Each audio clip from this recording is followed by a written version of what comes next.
আজ ছিল বিশ্বকর্মা পুজোর দিন। বিশ্বকর্মা পুজোর দিন কি করলাম তোমাদের সাথে শেয়ার করতে চলে আসলাম। তো হে এভরিওয়ান, তোমরা সবাই কেমন আছো? আমি কিন্তু খুব ভালো আছি। আজকে একটা ছোট্ট মিনি ব্লগ নিয়ে তোমাদের সামনে চলে আসলাম। মা আজকে বাড়ি ছিল না, বিশ্বকর্মা পুজোর দিন ভাবলাম রান্নাটা আমিই করি। দেখো আজকে কিন্তু বানাবো ডিমের ঝোল। তোমরা প্রথমে দেখেই কিন্তু বুঝতে পেরে গেছো। তোমাদের সাথে কথা বলতে বলতে আমি এদিকে ডিমটাকে ভেজে নিলাম। আর ডিমের ঝোল খেতে কারা কারা ভালোবাসো অবশ্যই কিন্তু কমেন্ট করে জানিও। আমার তো ডিম খেতে খুব ভালো লাগে।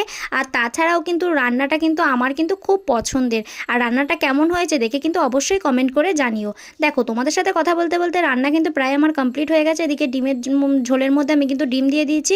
এবার হঠাৎ করে আমার মনে পড়েছে যে গরম মশলা নেই, তো 2 টাকা নিয়ে চলে গেলাম গরম মশলা নিয়ে আসতে। নাচতে নাচতে তো এদিকে দেখো দোকানে এসেও দেখি দোকানের লোক নেই, তো ফাইনালি কিন্তু গরম মশলা নিয়ে চলে আসলাম। গরম মশলা দিয়ে কিন্তু প্রায় এবার আমি নামাবো। তরকারিটা হয়ে গেছিলো আর কালারটা কিন্তু জাস্ট বাও এসেছিলো। দেখো তোমাদের একবার ফাইনাল লুকটা দেখিয়ে দিই। দেখো কেমন হয়েছে ডিমের ঝোলটা অবশ্যই কিন্তু কমেন্ট করে দিও। লাল লাল ডিমের ঝোল।